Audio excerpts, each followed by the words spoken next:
Hello बच्चों, तो आपको तो पता ही ऑलरेडी कि नीट का एग्ज़ाम आने वाला है, तो उसी के लिए बिल्कुल नीट का प्रिपरेशन बहुत अच्छे से कर पाएँ आप लोग। तो उसके लिए एक बहुत ही बेहतरीन लेक्चर बनाया मैंने आपको। इसमें आपको बहुत डिटेल वे में क्वेश्चंस मिलेंगे, बहुत सारे क्वेश्चंस मिलेंगे। प्लस आपको डिटेल में आपको सब्जेक्ट के फंडामेंटल्स क्लियर रहेंगे। और साथ ही साथ हम लोग एनिमेशन, पिक्चर, वैराइटीज़ ऑफ चीज़ों से हम लोग चैप्टर को अच्छे से पढ़ेंगे। तो मेरा नाम ऑलरेडी पता है आपको, हिमांशु नाथ, ठीक है। तो अगर चैनल सब्सक्राइब नहीं किया है पी वाई क्यूज़, तो केमिस्ट्री का सब्सक्राइब कर लो। केमिस्ट्री के लिए पूरा का पूरा डिटेल तरीके से हम लोग पढ़ने वाले हैं और क्वेश्चन तो बहुत सारे करने वाले हैं। और नीट के पी वाई क्यू पे ही फोकस करेंगे। अब चैनल अब सिर्फ नीट पे ही केमिस्ट्री के ऊपर चलेगा, ठीक है। और अगर आपको कोई भी क्वेरीज किसी भी तरीके से आता है कि कैसे हम लोग लेक्चर्स को प्रोसेस करेंगे, तो आपको देखिए एक सीट आपको ऑलरेडी दिया जाएगा लेक्चर्स के सारे शेड्यूल। मतलब अभी इलेक्ट्रोकेमिस्ट्री स्टार्ट कर रहा हूँ मैं, तो अपन कवर करेंगे, इनऑर्गेनिक भी कवर करेंगे, ऑर्गेनिक भी कवर करेंगे और फिजिकल भी कवर करेंगे। तो पूरा का पूरा डिटेल तरीके से हम लोग कवर करने वाले हैं, नीट पे ही फोकस करके कवर करने वाले हैं।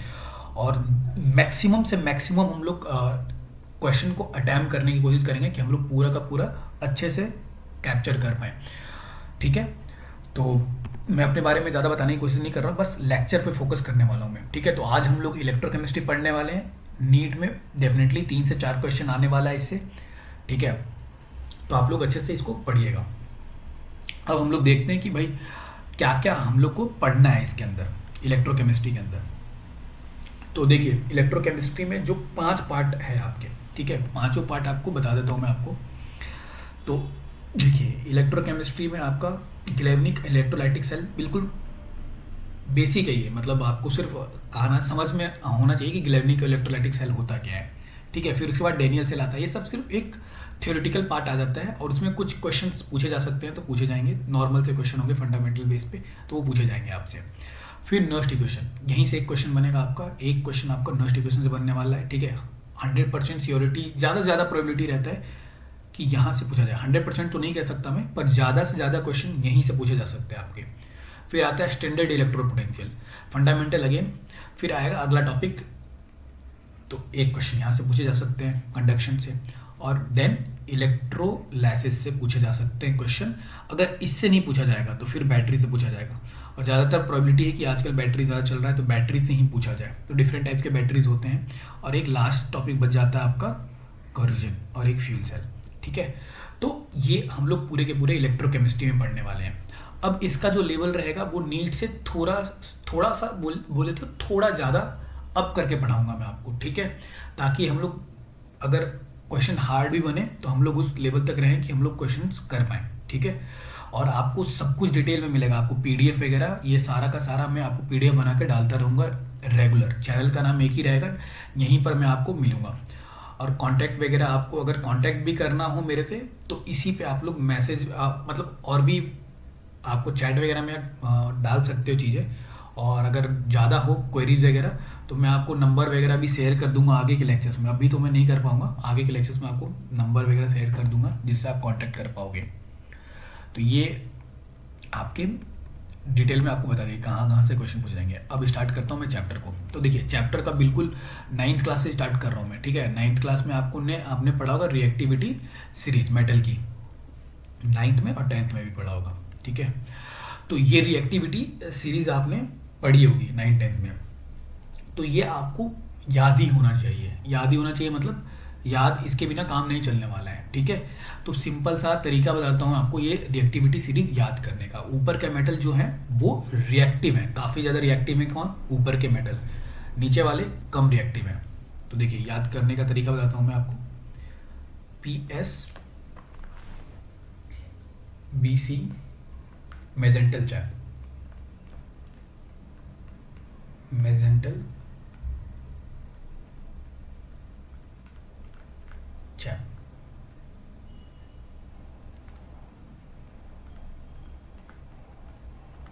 ठीक है। ये आपको याद रख लीजिए, बाकी अपने आप याद हो जाएगा। P4 potassium, S4 sodium, B4 barium, C4 calcium, फिर मैग्नीशियम, ठीक है। फिर आ गया एल्युमिनियम, जिंक, आयरन, निकल, टिन, ठीक है। ये हो गया मेजेंटल, ये आपका हो गया मेजेंटल, ये हो गया आपका PSBC, और ये हो गया आपका चैप, ठीक है। और लेड और कॉपर के बीच में आपका हाइड्रोजन, ठीक है। हाइड्रोजन रेफरेंस पॉइंट माना जाता है, ठीक है। रेफरेंस पॉइंट इसलिए क्योंकि अभी आगे हम लोग देखेंगे क्यों इसको रेफरेंस पॉइंट माना जाता है। बस अभी तो आपको याद ध्यान रखना ये क्या है, हाईली रिएक्टिव, ये क्या है आपके लीस्ट रिएक्टिव, चमकते रहते हैं। सिल्वर, गोल्ड और प्लेटिनम क्या है, हमेशा चमकते हुए दिखेंगे आपको, इसलिए इनकी वैल्यू ज़्यादा होती है। और भी प्रॉपर्टीज़ होती हैं जिनकी वजह से इनकी वैल्यू ज़्यादा होती है ना। ऑक्सीडेशन नहीं होता है इनका, ठीक है, मतलब चमकते रहेंगे ये। और ये आपके तुरंत रिएक्ट हो जाएंगे एयर से या फिर वाटर से या अलग अलग एटमॉस्फेयर में जो केमिकल्स हैं उनके से, ठीक है। तो ये काफ़ी ज़्यादा रिएक्टिव होते हैं, ये कम रिएक्टिव होते हैं। ये मेटल्स में भी अगर देखा है, रिस्पेक्ट में देखा जाए तो एक दूसरे को क्या करते हैं, डिस्प्लेस कर देते हैं। आपने पढ़ा होगा डिस्प्लेसमेंट रिएक्शन, है ना। तो जो ज़्यादा रिएक्टिव है वो लेस वाले को क्या करता है, उसके कंपाउंड से डिस्प्लेस कर देता है, ठीक है। तो जो ज़्यादा रिएक्टिव रहेगा वो डिस्प्लेस कर देगा। तो आपने ऑलरेडी ये 9th-10th का बेसिक फंडामेंटल है जो कि रिक्वायरमेंट है पढ़ने के लिए। तो आई होप सो आपको यहाँ तक आपको समझ में आ गया होगा कि आपको लर्न करना है, इसको क्या करना है, याद कर लेना है। तो एक पॉइंट आपको बता दिया मैंने, इसको याद करना है। डेफिनेटली इससे क्वेश्चन में भी बन जाए, नहीं तो मेटलर्जी में ढूंढ के निकाल देगा आपका ये कॉन्सेप्ट, है ना। तो कहीं ना कहीं ये आपसे पूछा जाएगा, इनऑर्गेनिक कहीं भी डाल दिया जाएगा। तो ये कॉन्सेप्ट आपको ध्यान में रखना है, मेटल की रिएक्टिविटी सीरीज। तो ये हम लोग देख लिए हम लोग। अब इलेक्ट्रोकेमिस्ट्री पे अगेन आ जाते हैं। तो ये आपको बताई दे क्या क्या पढ़ना है इसके अंदर। तो इलेक्ट्रोकेमिस्ट्री पहले समझो होता क्या है। तो इसको समझने के लिए आपको समझना क्या होगा, रेडॉक्स, ठीक है। देखिए रेडॉक्स आपने 11th में पढ़ा होगा तो ठीक है, नहीं पढ़ा है तो कोई बात नहीं, हम लोग यहाँ समझते हुए फिर आगे रेडॉक्स जब पढ़ेंगे तो समझ में आ जाएगा, ठीक है। देखिए रेडॉक्स क्या है आपका, तो रेड फॉर रिडक्शन पार्ट है और OX stand for oxidation part. तो जो देखिए रिडक्शन जो है ना वो क्या होता है आपका, गेन ऑफ इलेक्ट्रॉन, ठीक है। हमेशा कोई दोनों में से एक याद करना है, दोनों ही याद करने की कोशिश मत करिएगा, कंफ्यूज हो जाइएगा। आपको याद करना है सिर्फ एक, यही है पूरा चैप्टर का सारांश। रिडक्शन से ही हम लोग पूरा का पूरा चैप्टर पढ़ने वाले हैं। तो गेन ऑफ इलेक्ट्रॉन रिडक्शन होता है, कहाँ होता है आपका, तो कैथोड पर होता है, ठीक है। कहाँ होगा आपका, कैथोड पर, गेन ऑफ इलेक्ट्रॉन, ठीक है। अब ऑक्सीडेशन रिडक्शन तो हम लोगों ने डेफिनेशन तो पढ़ा ही होगा कि भाई एडिशन ऑफ ऑक्सीजन क्या होता है, ऑक्सीडेशन होता है, या फिर रिमूवल ऑफ हाइड्रोजन क्या होता है, ऑक्सीडेशन होता है। वैसे ही रिडक्शन में देखेंगे, रिडक्शन में क्या देखेंगे, तो ये हो जाएगा आपका removal of oxygen and addition of hydrogen.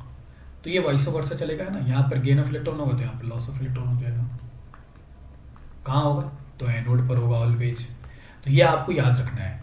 इस रेडॉक्स के फंडामेंटल को लेकर हम लोग पूरे इलेक्ट्रोकेमिस्ट्री पढ़ने वाले हैं, ठीक है।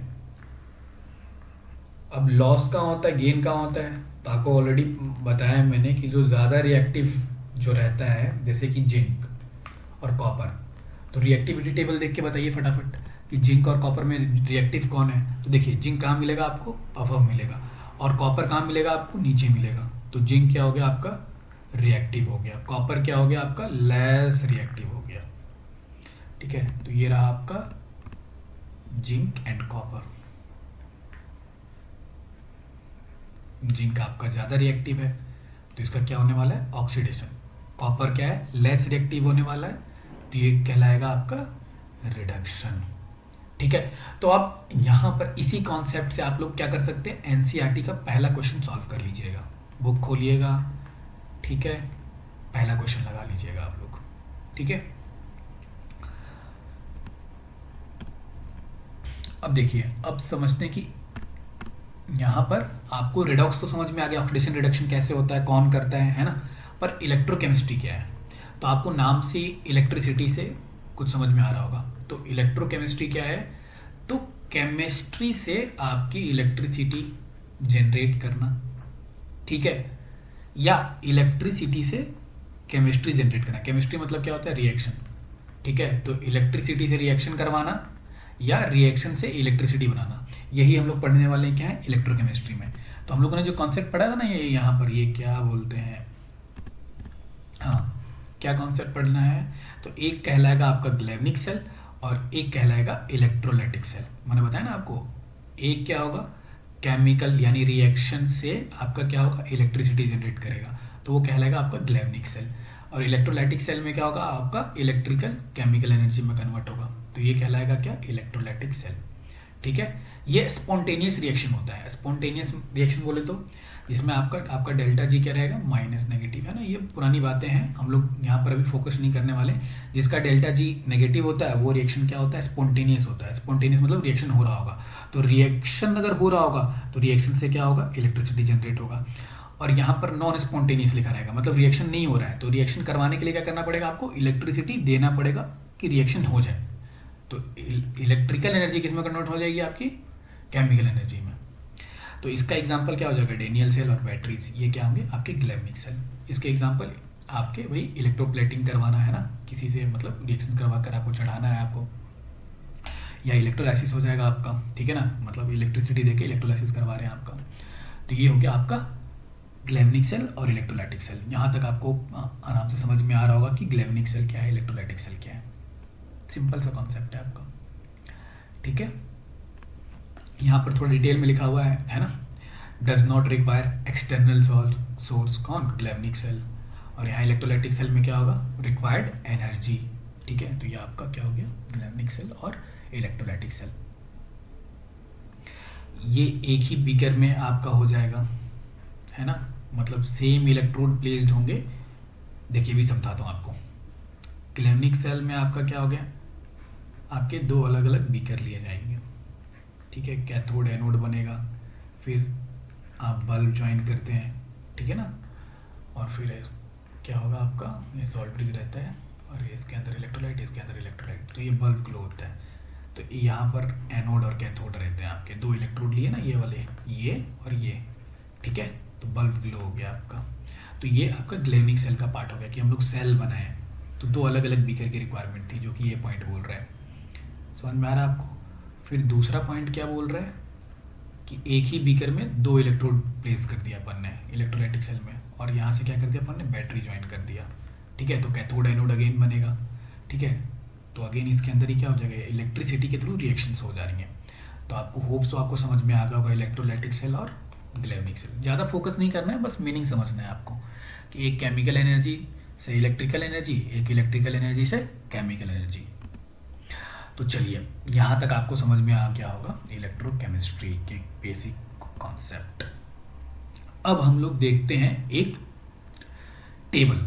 ये एक टेबल है, ठीक है, जरा ध्यान से देखिएगा, ठीक है।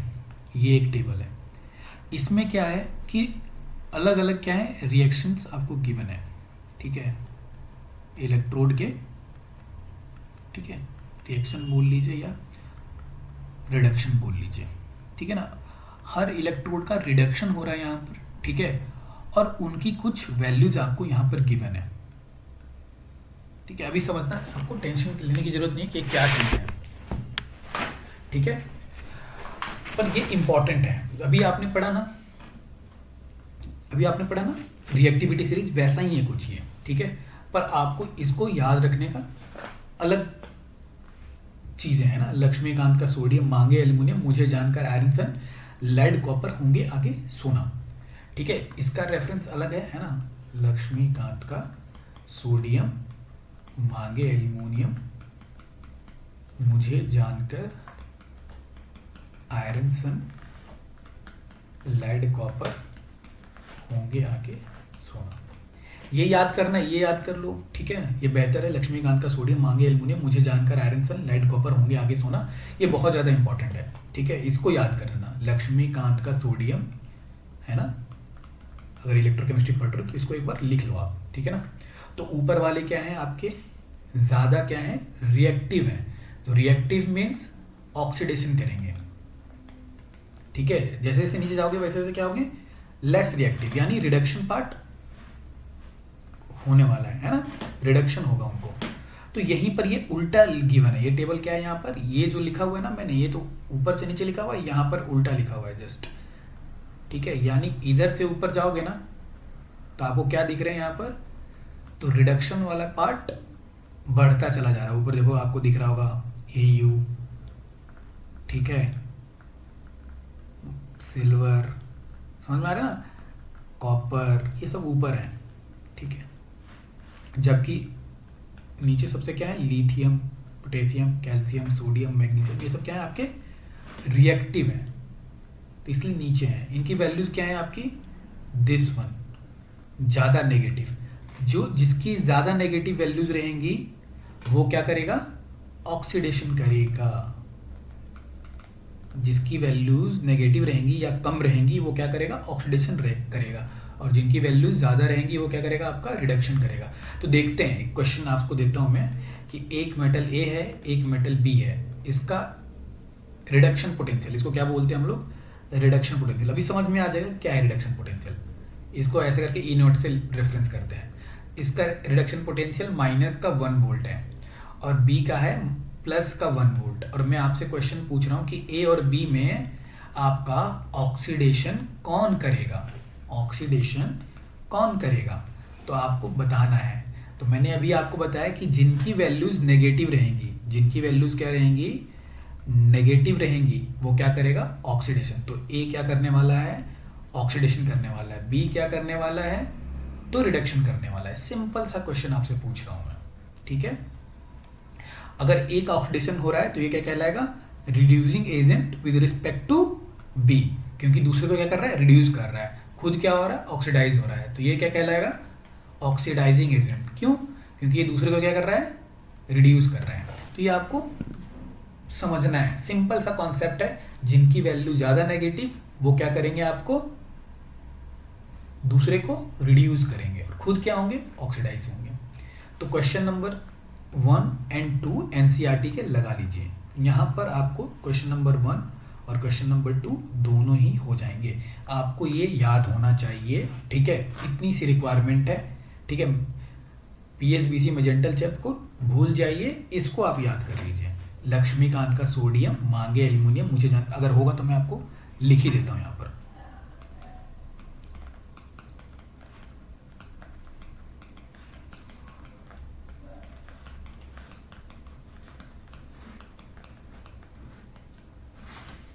लेड कॉपर CO है ना, लेड कॉपर होंगे आगे सोना, ठीक है। नीचे PT भी लिख लो, वैसे जरूरत नहीं है। तो ये देखिए, लक्ष्मीकांत का सोडियम, सोडियम सोडियम ही है ना, मांगे एल्यूमिनियम, मुझे जानकर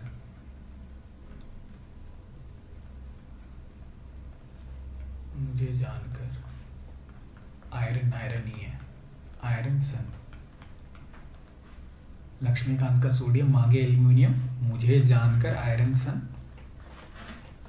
लेड कॉपर, लेड और कॉपर, लेड कॉपर होंगे आगे सोना, ठीक है। तो ये आपको याद कर लेना है, ताकि ये जो टेबल है ना, इससे कुछ भी डायरेक्टली क्वेश्चन भी पूछा जाए, घुमा फिरा के भी पूछा जाए, तो आप वो क्वेश्चन कर पाओ, ठीक है। और एक क्वेश्चन बहुत ही इंपॉर्टेंट होता है ना, बहुत मायने रखता है, तो अगर आ गया गलती से तो आप लोग कर पाओ, तो आराम से आप एनसीईआरटी का फर्स्ट और सेकंड क्वेश्चन आप लोग लगा सकते हो। अब बता रहा हूँ कि हाइड्रोजन रेफरेंस लिया जाता है, यहाँ पर होता है ना, लेड और कॉपर के बीच में हाइड्रोजन होता है, ठीक है। इसको रेफरेंस माना जाता है। रेफरेंस मतलब कि हाइड्रोजन को एज अ स्टैंडर्ड लिया गया, हाइड्रोजन को क्या लिया गया है, स्टैंडर्ड लिया गया। आपको भी समझाता हूँ मैं, आपको समझ में आ जाएगा, 2 मिनट लो। देखिए, हाँ समझिए जरा ध्यान से, स्टैंडर्ड हाइड्रोजन इलेक्ट्रोड, इसमें क्या होता है ना आपको, कि हाइड्रोजन को एज अ इलेक्ट्रोड बनाया जाता है, ठीक है। इलेक्ट्रोड मतलब रेफरेंस पॉइंट, कि किसी को आप लोग कैलकुलेट करते ना, तो किसी को एक रेफरेंस पॉइंट मान लेंगे, तो हाइड्रोजन को क्या माना गया है, रेफरेंस पॉइंट, ठीक है। अब रेफरेंस पॉइंट बनाकर किसी भी मेटल को आप यहाँ प्लेस कर दो, कहाँ पर, इस वाले डायग्राम में।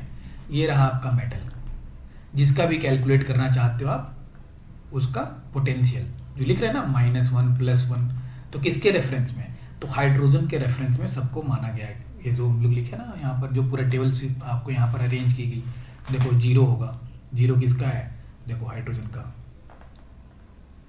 है ना। तो इसको रेफरेंस मानकर क्या किया गया है, इस टेबल को बनाया गया हाइड्रोजन को। तो कोई भी मेटल यहाँ प्लेस कर दीजिए आप, और हाइड्रोजन के रिस्पेक्ट में वो क्या करेगा, ये पूरा का पूरा आपको टेबल बनाता हुआ चला जाएगा। लिथियम डाल दीजिए, पोटेशियम डाल दीजिए, कैल्शियम डाल दीजिए, किसी का जो भी इलेक्ट्रोड बनाना चाहते हो, ये वाला पकड़ो और यहाँ प्लेस्ड कर दो इस वाली चीज़, इस जो बीकर है इसकी जगह पर। तो ये जो वोल्टेज है ना, वो आपका बता देगा उसका रिडक्शन पोटेंशियल, ठीक है ना। जो भी रिडक्शन हो रहे हैं उनको वहाँ प्लेस कर दो इस वाले पार्ट में, अपने आप बता देगा आपको वो, ठीक है, कि क्या उसका रिडक्शन पोटेंशियल है, ठीक है।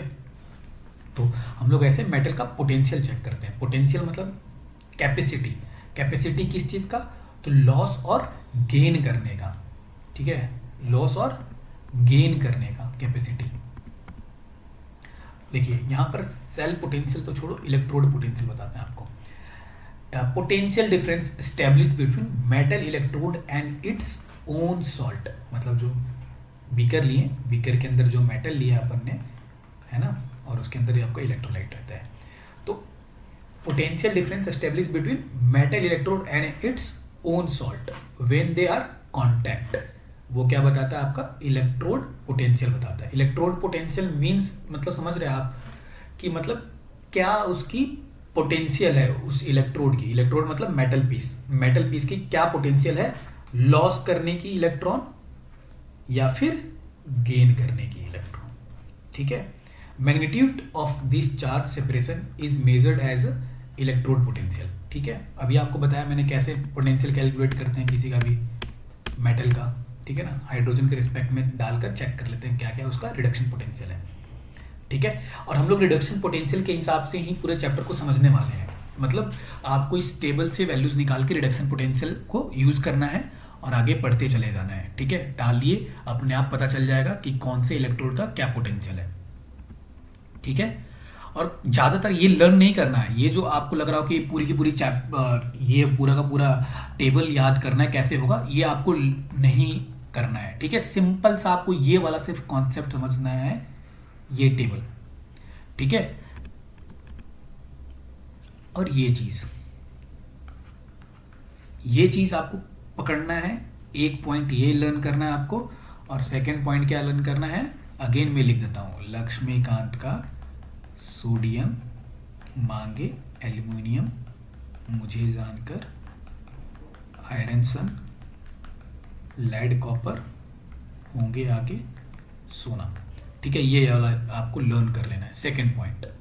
तो 2 पॉइंट लर्न करने हैं, एक आपको ये वाला पॉइंट लर्न करना है और ये सेकंड वाला लर्न करना है, और आपका काम बन जाएगा। ऊपर वाले क्या करेंगे, ऑक्सीडेशन, नीचे वाले क्या करेंगे, रिडक्शन। इसकी पोटेंशियल वैल्यू कितनी है, माइनस का क्या टेबल गया, टेबल माइनस का 3.05, तो ये हो गया माइनस का 3.05। ये हो जाएगा आपका, कहाँ गया, हाइड्रोजन आएगा यहाँ पर, वो रहेगा आपका 0। फिर कॉपर का हो जाएगा 0.34, ठीक है। और जिंक का हो जाएगा आपका माइनस का 0.6, है ना। एग्जैक्टली मुझे अभी थोड़ा सा डाउट लग रहा है ना, फिर भी देख लेता हूँ। यहाँ पर कॉपर का क्या है, यहाँ पर कॉपर +2, हाँ 34, तो ये हो गया 0.34, और एक हो जाएगा आपका जिंक का, तो ये हो जाएगा 0.76, तो ये हो जाएगा आपका 2 पॉइंट लिखा गया मैंने, ठीक है ना, 0.34 और 0.76। तो ये लर्न नहीं करना है, ये जो मैं बता रहा हूँ बस रेफरेंस पॉइंट, मुझे भी याद नहीं है, मैं भी देख रहा था अभी, ठीक है। तो आपको सिर्फ ये वाला याद करना है, लक्ष्मीकांत का सोडियम मांगे एल्यूमिनियम, मुझे जानकर आंसर। फिर आपको जो क्वेश्चन पूछाएगा अपने आप क्लियरली आप पकड़ लोगे क्या हो रहा है उसका।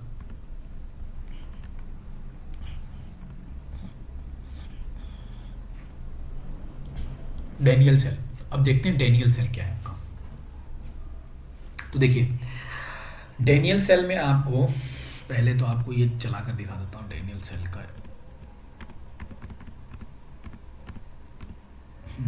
ये वाला दिखा देता हूँ आपको, डेनियल सेल क्या है आखिर में।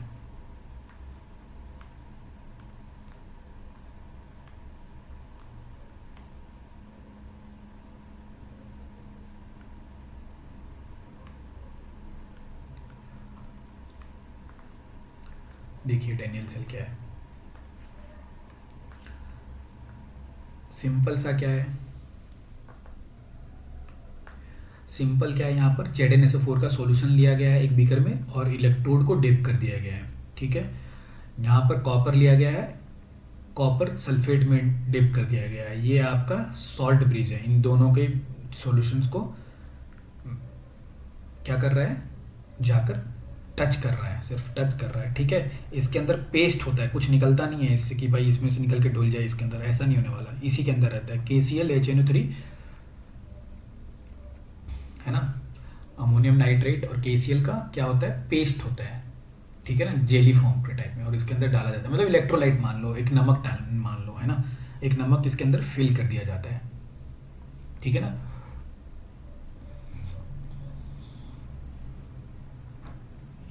तो इसके अंदर क्या है, आपका नमक डाला होता है, तो नमक डाल दिया गया इसके अंदर, ठीक है। तो ये हो गया आपका अगर अगर जेली, ठीक है। Zn है, यहाँ पर क्या आपका कॉपर है, ठीक है। और जैसे ही आप अटैच करोगे तो ये क्या करेगा, रिडॉक्स रिएक्शन स्टार्ट कर देगा। रिडॉक्स मतलब एक जगह ऑक्सीडेशन और एक जगह रिडक्शन। यहाँ पर Zn रिएक्टिव है, अभी पहले बताया था मैंने आपको, तो ये क्या करता है, ऑक्सीडेशन करता है। तो ऑक्सीडेशन मतलब लॉस ऑफ इलेक्ट्रॉन, तो यहाँ से लॉस कर रहा है इलेक्ट्रॉन, कहाँ जा रहा है, तो यहाँ पर चला जा रहा है। तो कॉपर क्या कर रहा है, गेन कर रहा है इलेक्ट्रॉन को, तो इसका क्या हो जा रहा है, रिडक्शन हो जा रहा है, इसका क्या हो रहा है, ऑक्सीडेशन हो रहा है। तो ये धीरे धीरे धीरे धीरे क्या कोरूजन हो जाएगा, मतलब वो धीरे धीरे डिप्लीट कर जाएगा। कहाँ चला जाएगा डिप्लीट होके, तो अपने सॉल्यूशन के अंदर। तो यहाँ Zn किस में कन्वर्ट हो रहा है, Zn+2 में कन्वर्ट हो रहा है, यानी आयंस बढ़ रहे हैं Zn+2 के, ठीक है ना, यानी पॉजिटिव चार्ज बढ़ रहा है और इलेक्ट्रॉन यहाँ से यहाँ ट्रांसफर हो रहे हैं। जबकि यहाँ पर क्या हो रहा है, ये इलेक्ट्रॉन ले रहा है और ये क्या हो गया, देखो वापस से दिखाता हूँ आपको, देखना ध्यान से। ये धीरे धीरे धीरे धीरे क्या हो रहा है, कॉपर डिपॉजिट होता चला जा रहा है, ठीक है। तो ये कॉपर जो +2 थे, कॉपर सल्फेट में क्या होगा, कॉपर +2 होगा, तो कॉपर +2 कहाँ डिपॉजिट हो रहे हैं, तो इस इलेक्ट्रोड पे जाके डिपॉजिट हो जा रहे हैं। मतलब कॉपर की मात्रा इलेक्ट्रोड पे क्या हो रहा है, बढ़ता चला जा रहा है, और बढ़ते बढ़ते ये बढ़ जाएगा आपका, ठीक है, समझ में आ रहा है आपको। और ये यहाँ से आपके जो बढ़ा हुआ चार्जेस हैं उसको मेंटेन कर रहा है, कौन, सॉल्ट ब्रिज मेंटेन कर रहा है, ठीक है ना। तो ये पूरा का पूरा कंप्लीट हो गया सर्किट आपका, समझ में आ रहा है आपको। और जैसे ही कंप्लीट होगा सर्किट, तो यहाँ पर अगर बल्ब लगाओगे बीच में तो ऑफकोर्स ग्लो करेगा। बल्ब को क्या चाहिए, पोटेंशियल डिफरेंस क्रिएट होना, मतलब इलेक्ट्रॉन फ्लो हो जाए उसके, है ना, फिलामेंट में। तो जैसे ही फिलामेंट में इलेक्ट्रॉन अगर उसके पास होंगे तो ग्लो करने लग जाएगा वो। तो ये काम कर रहा है आपका, है ना, डेनियल सेल बोलते हैं इस पूरे के पूरे जो बनाया ना अपन बीकर में डाल के सॉल्यूशन इलेक्ट्रोड, तो इसको डेनियल सेल बोलते हैं। होप सो आपको समझ में आ गया होगा। तो देखते हैं हम लोग, देखिए ये हो गया आपका डेनियल सेल, ठीक है। आपको बनाना कैसे, अगर एग्जाम में आ गया है, मतलब 12th वाले एग्जाम में, तो ऐसा नॉर्मल डायग्राम बनाने हैं, ठीक है ना, कि मतलब ऐसा है नहीं कि मतलब एनिमेशन वाला वैसा वैसा बनाने की कोई ज़रूरत नहीं है, बस लेबलिंग कर दीजिएगा आप, ऐसा ऐसा लेबलिंग हो जाना चाहिए, ठीक है। यहाँ पर थोड़ा सा गड़बड़ है, इसको सही कर देता हूँ मैं। क्या गड़बड़ है, तो देखिएगा ध्यान से, ये जो इलेक्ट्रॉन है वो Zn से ट्रांसफ़र हो रहे हैं, है ना, Zn से इधर की तरफ ट्रांसफर होते हैं, इधर से इधर इलेक्ट्रॉन फ्लो हो रहा है, और कहाँ जा रहा है, तो इधर की तरफ जा रहा है। तो ये हो गया एनोड से कैथोड की तरफ, ठीक है। Zn आपके ZnSO4 से Zn+2, और कॉपर सल्फेट में क्या होगा, कॉपर की मात्रा कॉपर +2 की, तो वो क्या कॉपर +2 डिपॉजिट हो रहा है। ये आपको पूरा प्रोसीजिंग समझ में आ गया होगा, होप सो। इसी को क्या बोल रहे हैं, डेनियल सेल, इसी को आपको लिखना है, ठीक है। और रिएक्शन में आपको वापस से लिख देता हूँ, यहाँ पर देखो, जो Zn है वो किस में कन्वर्ट हो रहा था, तो Zn+2 में, यानी ये जो Zn इलेक्ट्रोड है ना, मेटल पीस है ये, तो मेटल पीस से किस में, Zn+2 में कन्वर्ट हो रहा होगा, तो 2 इलेक्ट्रॉन लॉस कर रहा होगा। वहीं पर कॉपर +2 क्या कर रहा होगा, गेन कर रहा होगा 2 इलेक्ट्रॉन, और वो कॉपर बन गया होगा। तो ये प्रोसेसिंग चल रहा है, ये रिएक्शन चल रहा है। फिर ओवरऑल रिएक्शन लिखते हैं, तो इधर वाला पार्ट इधर और इधर वाला पार्ट इधर। तो ये आपका कंप्लीट हो जाएगा पूरा रिएक्शन। ठीक है, इसको बोलेंगे क्या, सेल रिएक्शन। ठीक है, तो ये हम लोग आज इतना ही पढ़ते हैं। ठीक है, देखिए ये एनोड तो आपको ये ऑलरेडी बता दिया मैं, एनोड कौन होगा, Zn होगा, क्योंकि आपको मैंने पहला पॉइंट ही बोला था ना कि ऑक्सीडेशन कहाँ होगा, एनोड पर होगा हमेशा। तो दो ही पॉइंट आपको लर्न करने के लिए बोला है, एक ये और एक ये। ठीक है, बाकी सब कॉन्सेप्ट बेस्ड है। ठीक है, तो होप सो आपको समझ में आ गया होगा ये, है ना। तो आज हम लोग इतना ही पढ़ते हैं, फिर हम लोग कल सॉल्ट ब्रिज का थोड़ा एनालिसिस कर लेंगे, चीज़ों को और बढ़ाएंगे, इलेक्ट्रोड पोटेंशियल वगैरह पढ़ेंगे, थोड़ा सा और न्यूमेरिकल वगैरह पे हम लोग शिफ्ट करेंगे कल। ठीक है, तो होप सो आपका लेक्चर्स पसंद आ रहे होंगे, और जो भी एनिमेशन वगैरह है अगर आपको चाहिए तो मैं दे दूंगा आपको, जो भी क्वेश्चन लगाने भी हों तो क्वेश्चन भी दे दूंगा मैं आपको। होप सो आपको इन्जॉय कर पा रहे होंगे लेक्चर्स को और अच्छे से समझ पा रहे होंगे। तो आज का लेक्चर बिल्कुल बेसिक और फंडामेंटल पे ही रखते हैं, कल हमको इसको आगे बढ़ाना है। ठीक है, हम लोग आज डेनियल सेल और इलेक्ट्रोकेमिस्ट्री फंडामेंटल पढ़ लिए हैं। कल जो क्वेश्चंस पूछे जाए, कल जो पेपर में आने वाला क्वेश्चन है नास्टी क्वेश्चन से, वो हम लोग कल करेंगे। ठीक है, तो होप सो आप लेक्चर एंजॉय किए होंगे। लेक्चर एंजॉय किए होंगे तो थम्स अप लाइक कर दीजिएगा, टेलीग्राम चैनल ज्वाइन कर लीजिए, और कुछ भी चाहिए, कुछ भी डिटेल चाहिए, मेरा कॉन्टैक्ट नंबर वगैरह जो भी आपको लिख ही देता हूँ, अगर आपको बात ही करना है तो कर लेना, 7742217555। और पहले बताता हूँ कि थोड़ा जो लेक्चर्स हैं वो थोड़ा एआई बेस्ड रहेगा, मतलब जो भी पॉइंट्स और बुलेट्स वगैरह क्वेश्चंस वगैरह हैं वो हम लोग सारा जनरेट कर रहे हैं। ठीक है, तो एआई बेस्ड पे हम लोग फोकस करके लेक्चर को बना रहा हूँ, होप सो दूसरे टीचर्स को भी मदद मिले इससे। ठीक है, तो चलिए देख लीजिए सारी चीज़ें, आप लोग को स्लाइड वगैरह भी पीडीएफ बनाकर भी डाल दूंगा। Thank you so much.